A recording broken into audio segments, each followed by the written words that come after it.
Welcome to another episode of Let's Talk About Clutter. I'm your host, Margo, a professional organizer specializing in chronic clutter.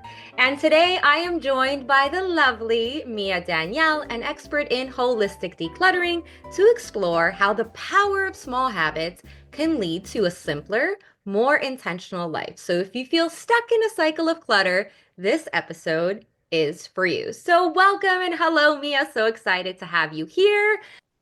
So, can you share a little bit about yourself and what you do? Yeah, so I help people to mostly get rid of the clutter in their space, but really the end goal is to create a space that feels supportive, right? That goes along with the flow of your day, the flow of your life, and helps you to achieve whatever it is that you are trying to achieve. And I use, like you said, holistic approaches to get people to that space. So we're not just talking about big binges and purges and, like big spring cleaning every year. I really like to help people to find a lifestyle to where it's consistent and it lasts. And I have a YouTube channel where I create free content for people to help get there. I also have, paid programs and a blog and podcast, all the things, but really the goal is to help people to create holistic clutter-free spaces. That's fantastic. And that's what we want, right? We want it to be sustainable. We want to avoid the whole we decluttered and then 6 months later it goes back to looking like it did. Yes. It's very frustrating. It is incredibly frustrating, which kind of leads me, like, it's a great segue into sort of the first question that I think will really benefit the audience. And this is one of my favorites, and it kind of ties into what came first, the chicken or the egg, right? So James Clear highlights the importance of identity-based habits, right? So how can someone shift their identity to align with being a more organized, clutter-free person? So, my question to you is, what do you think? Like, does the identity of a clutter-free home come first, or does that come out of the result of kind of being on this journey of purging? I think that it's kind of a little bit of both. And where you choose to start, like I encourage people obviously to start with their environments because I just think it's easier if you start externally and then let that inspire your thought processes and everything else. But, in general, our environments are created from our mind. And that's where, what we identify with and our beliefs and all of those things live. So you have a thought, that thought leads to a feeling or an emotion. That emotion leads you to take an action or have behaviors, habits, routines, all of those things. And all of those actions result in your environment. And it just repeats over and over again, these thoughts, these emotions, these actions, this environment. So regardless of whether you're jumping in at the end there and adjusting your environment to adjust your mindset, I think that either one can get you to the end result. Obviously, if you already have like a clutter-free mind and you already identify as being a clutter-free person and you just, you feel organized and all of that stuff, then you're going to see that resulted automatically in your environment anyway. But it really is a feedback loop. No, I couldn't agree more. I think it's really a lot of trial and error. I think I heard somewhere where I think in the realm of improv, I think the basis for it is act as if. And I thought that was so relevant to decluttering. But by kind of adapt, it sounds silly, right? It sounds counterproductive. Like I'm saying I'm a minimalist or I'm a clutter-free person, whatever, but I have all this stuff. You're right, right? The environment can fall in line with your thought process. Or in my case, I started with the environment, and that provided me with the mental clarity that I kind of needed. Yeah, there are a lot of points that you can kind of jump in at. You can start working on your mindset while you're working on your space, and then you're doing double duty, right? Mhm. But when somebody's just starting out on their decluttering journey, like how would you encourage someone to get started if they're feeling stressed and they're feeling overwhelmed? Like where would they start? What would they take on first? I'm a huge fan of what I call organic decluttering. And that's kind of just wherever you are, I you like do a little that. something while you're there. Yeah, Okay. wherever you are, you do something while you're there. So if you're brushing your teeth and looking at the medicine cabinet mirror in the bathroom, while you're brushing your teeth, maybe you open that medicine cabinet up and see if there's something that you can grab and toss while you're standing there. Instead of going out of your way or planning a big day event, which a lot of people just do not have time to dedicate an entire weekend or don't want to because you also need to rest, just do things organically while you're there. We've kept, for example, boxes at the top of the stairs. When we had a lot of stuff, we were just moving in, boxes at the top of the stairs for things that needed to go downstairs. And then, then organically, whenever we go downstairs, well, we're carrying this box of stuff with us that needs to go down there. It's kind of that mindset. Wherever you are, what action can you take that's going to automatically go with the flow of your day so you're not having to take extra steps? That's it's interesting because I love that approach and I literally wrote it down like organic decluttering. Love that. That sounds so beautiful. It's very different than how I encourage people to declutter. And I think that that's so wonderful because you're giving a fresh perspective. I am a planner by nature. I'm incredibly organized. So my philosophy is have a plan in place, right? In the sense that I'm like you, I believe starting like bite size, right? Very, very kind of small, whatever.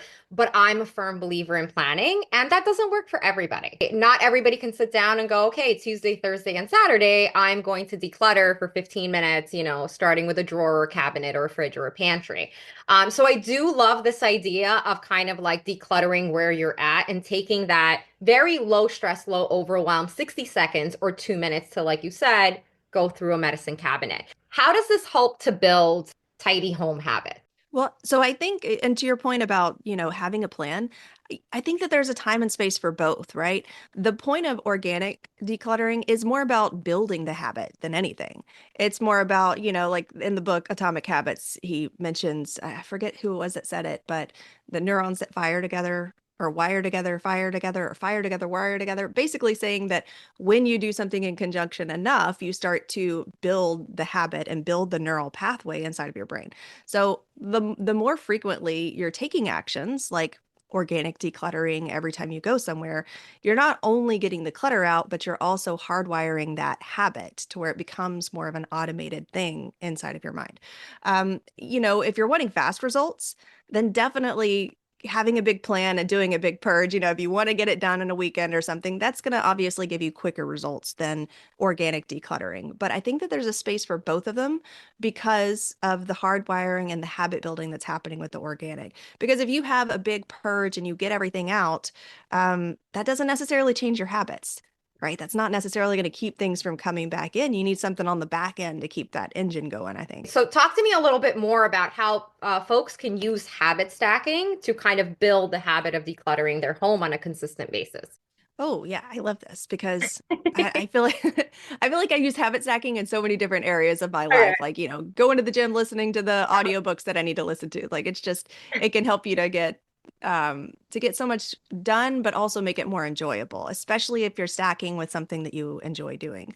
Well, the example with brushing your teeth while you declutter is kind of a habit stack in itself because you're automatically brushing your teeth. So, if you add in taking a few things out of the cabinet while you're standing there, well, eventually that becomes a habit. While you're brushing your teeth, you start automatically scanning and looking for something to do. You can do the same thing while you're making a cup of coffee and maybe, throwing away some things that are on your coffee table or in your kitchen. Um, and it doesn't even necessarily have to be with the decluttering side of things. You can do habit stacking when it comes to shopping or, to really anything inside of your home that's going to make it a little bit easier or add a little more friction where you want to have more friction added. Because I think that's a big part that people sometimes leave off. You focus on how to make things that you want to do easier, which is a big part of it, but how are you making the things that you don't want to do harder intentionally? And we don't innately want to do that because a lot of times we like the bad habits that we have. We're not necessarily really wanting to not do those things. But if you add a little more friction, it definitely makes it easier to stop doing them. Being in the field as long as you have been, what do you think are some of the best practices to have, whether it's on a daily or a weekly basis, that kind of contribute to the overall sense of like a tidy and a clutter-free home? One of my favorite things to do is something I call heat mapping your belongings. And so I feel like I'm using the medicine cabinet concept a lot here, but it's something I also tend to go to the medicine cabinet with this because it's the place that I found the most success with it. In my medicine cabinet, that's where like in the bathroom, that's where I keep things like all of my facial products, all of my hair products, like all of the toiletries essentially. So wherever you keep those things. And the idea of heat mapping is that you would shove all of those to one side of the cabinet or drawer or wherever you're talking about. And as you go through and use something, then you set it off to the other side. So you got everything shoved to the right, you go in, you use your facial serum, you set it off or set it off to the left. And go in, like a month or so later and see the things that you've actually reached for. Because data, I think, is really key when it comes to building awareness of the things that we're already doing inside of our space and really highlighting the stuff that is maybe clutter that we didn't realize it, the stuff that we're not actually using, but we've convinced ourselves we really need. And so I found that to be a really helpful habit for myself is just heat mapping wherever possible. Like you can do it in your medicine drawer, you can do it with actual medicines I meant. You can do it in your cleaning supplies underneath the sink in the kitchen. You can do it with your clothes. You've probably heard of like the flipping the hangers around. Like that's like Exactly. That's what it made me think of. I'm like, oh my God, that is like a beautiful take on that whole flipping the hanger to see. Yeah. So I guess my question would be, and I'm sorry, I don't mean to put you on the spot, but I think that what if the person just naturally doesn't have space for that? Right. I mean, the way I picture it is there has to be a clear subdivide of what's on the left and what's on the right. Right. And, a lot of us, especially if we're just starting out, space is limited. Right. So, how do we navigate that? Right. How do we use this heat mapping system when we don't really have a clear-cut definition of what's left and what's right, what's used and what isn't? Well, you can always restructure what you currently have. Okay. So, if you have, for example, your cabinet that you're looking at is completely full, well, you have a couple of options here. You have to work with the space that you have available. So you could potentially, if you wanted to just do it for a week, you could be content with just making a mess for a little bit and setting something out on the counter that you're actually using and then see what's actually left in the drawer or the cabinet. That's one way that you could go about it. You could do things like get the little circle stickers, but I doubt that most people would go through that where you're actually putting a sticker on the things that you're using. I've heard people, I'm like, who actually is going to go out and buy stickers? Maybe some people do it. I mean, That some is an people option. might, but yeah, it's a small Yeah. percentage for sure. Yeah. Right. Or you could just restructure the things that you already have in there. And as you use something, shuffle everything over a little bit and add the things that you're using over to, for example, the right. And then, as you use something else, shuffle things over, add things to the right. And then you have more of a hierarchy of the things that are getting more use than the other. You can see the things that are on the right side of the full drawer and the things that are on the left side of the full drawer. And make decisions accordingly. It's not going to necessarily show you the things that haven't been touched at all, but it'll at least show you a little bit of a heat map of the things that are used more often. I think it's such an interesting take on how to kind of have your brain receive a visual cue of like, I don't use this stuff. Having the data is just really helpful for our brains because loss aversion is a real thing. That is built into our brains, our psychology. We naturally tend to add more weight and overvalue losses, even compared to equivalent gains. Like Hmm. receiving $100 does not feel as good as losing $100 feels bad. There are so many different studies on this. And so when you add data to the mix and you're able to look at it from a more objective standpoint, it just really helps you to get your brain on board with letting go of some things that you were maybe resistant to letting go of. If you were to start decluttering your home, right? And if you were to work on building these sustainable habits that lead to, a clutter-free space, where would you start? Unlike most people, your program may actually disagree with us. But a lot of people say start in the entryway or in the living room, the kitchen, the places where people are going to be congregating.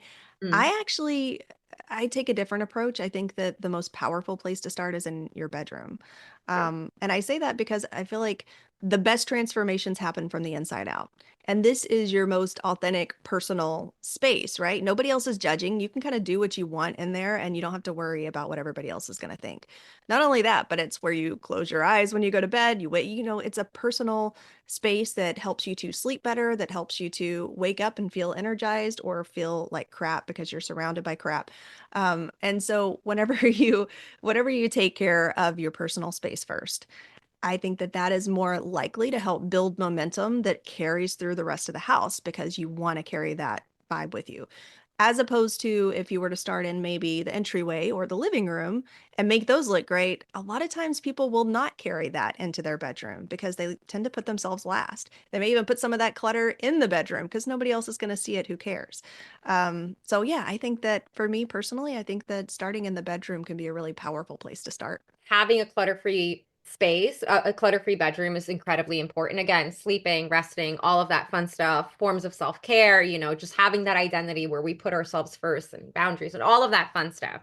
However, my question would be, the issue sometimes with starting in a place like the bedroom is there are a lot of sentimental, emotional items in that space. And what can potentially happen, for example, if we're decluttering a dresser or we're decluttering a closet, right? Those tend to be spaces where, whether it's, my future self that I'm having a hard time letting go of, or my past self, or that's where the shameful clothing lives. It's a sacred space, which tends to at times have a lot of emotional, sentimental items. And typically we say, like, stay away from that. Right. Because again, we encounter that pause, which is a form of punishment in a sense, right? Because we're struggling to let go and there's a lot of time investment in, do I let it go? Do I not? It's also a very emotional journey that a lot of people, when they're first starting out, are not mentally prepared for. What would you recommend for that? Yeah, you can definitely zone out any room that you're in, right? So you could, if you have, like, I have a desk and office space in my room, I've got the sleeping space, I've got the closet, and doing something like a desk or a dresser in your room might be a little less emotional than doing a space like the closet where you've been putting the things that are meaningful to you. So you can totally zone out sections like that.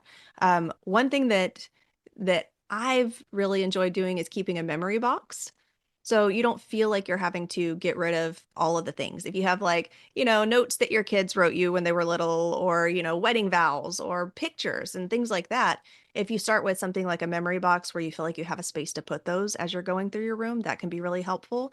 And if you're talking about bigger items like clothing that you're going to need some time to work through, you can always stick those in a box and not get rid of them yet. And then give yourself some time and some grace to feel like you're ready to go through the box that's going to be a little bit heavier. So there are definitely some workarounds to it. But even, yeah, just zoning out your space into, oh, that's going to be a little more challenging for me. This is going to be a quick fix. Let's do the quick fix first. If you don't have time to get started, just start where you're at, as always, a good rule of thumb. And um, stay focused on the end. Like, I think it's a good idea to always keep the end in mind. Who is it? What is it that you're really trying to achieve? Why are you wanting to make the changes? Who is it that you're trying to become? And if you start with that as being your big end goal, as opposed to just having a clutter-free home being your big end goal, you're going to Mm. find a lot more success in your efforts and more happiness with the end result. Yeah, for sure. There always has to be a why, and the why should be it shouldn't be because I want a clean home. It's like, no, if I have a clean home, then what happens? Then I have more energy and time to spend with the kids. Then what happens? Right? Like all of that line of thinking. And you're absolutely right. A lot of us, we focus on just the actionable physical, get the clutter out. And that's unfortunately not sustainable long term because contrary, and I don't know, let me know if you agree with me, but contrary to what people believe, motivation is like it's fleeting. And a lot of times folks are relying on motivation to keep going, and that stuff is just not going to be by your side every single day. This is why, I mean, going back to what we started talking about, this is why building the habits is so important because I think that's what propels you and forces you to do X, Y, and Z when motivation is just no longer present. 100%. Yeah, motivation is not sustainable. No, no. All right, so I would love to play a lightning round with you, Mia. So, lightning round, we're going to do toss or keep. So, basically, what I'm going to do is I'm going to list off 7 to 8 very common items that folks have a difficult time deciding. This is after working with hundreds of clients. And I know these items are things that there's a lot of battle over whether or not these items should be kept or should be tossed. So I'm going to present Mia with 7 or 8 items. It is a lightning round, so you do not have time to think. I'm going to list off the items, and Mia, you have to tell me instantly whether or not you would toss or keep this item. All right, we I'm ready? on it. I've got it. Yeah. All right, Mia, let's go. All right, let's start off relatively easy. Old high school yearbook, toss or keep? I would actually keep that. Okay. Wedding dress, toss or keep? Toss. Ooh, childhood stuffed animal, toss or keep. Toss. Books you've already read. Ooh, toss. Okay. Random cords or chargers. Toss. All 100%. right. Bread maker you don't use. Nope, toss. Okay. And lastly, spare keys with no known lock. Toss. I'm a big tosser, if you can't tell it. I can You know, see it has gotten me into a couple of pickles. I did accidentally toss the cord for the charger for our kids' go-kart at one point. We don't have the go-kart anymore, but I had to buy a replacement for that one. But in that. general, if I'm like, we don't need this thing. It's Yeah. And not only that, oftentimes you spend so much time looking for the item that it belongs to, and a lot of times you don't even find it, and you're like, screw it, let it go, and then you find it all of a sudden, you're like, oh shit, so that's what that wire was for. But I love the fact that you chose to keep the high school yearbook and talk yeah. wedding dress. Oh my God, there's going to be a lot. I guarantee you, there's going to be a lot of comments about the wedding dress. People have very conflicted views on what should be done with a wedding dress. Yeah, it depends. Like if I really believe that because I have three daughters. If I Mhm. really believe that one of my daughters is going to use the dress, then sure, but if that doesn't necessarily mean that they would. Right. I mean, but listen, it's a lot of sentimental value, right? Even whether our kids, I have a daughter too, whether our kids end up having it or not. I think just in general, that's such a it's one of those things that you want to relive that memory, right? Because for most of us, I mean, I've been married multiple times, but for most of us, when we're married just once, right, it's like that the best day of our lives, right? And by having that dress that you never look at, you're kind of reliving that. So it's interesting that I would also say let it go. But yeah, no, you are definitely a purger. You're like toss, toss. Toss it. Yeah. Wedding dresses in particular tend to be big, man. They take up a lot of space and they get like yellowed over time. I remember my mom keeping her wedding dress forever, and it was basically beige by the time we got rid of it, and it Yeah. was originally white. Yeah, but these days you can I remember I preserved mine. Like it was like Mhm. Yeah. $250 to preserve this dress. For what? Or did I Yeah. wear it on my second wedding? Like no. Like That's what pictures are for. I paid for a really good photographer for my wedding so that I have these gorgeous pictures I can always go back and look at. exactly. Exactly. Okay, well, thank you for playing. Yeah. Okay, so you actually have an incredible summit coming up, right? You want to talk a little bit about that, what's happening, who it's for, all that fun stuff?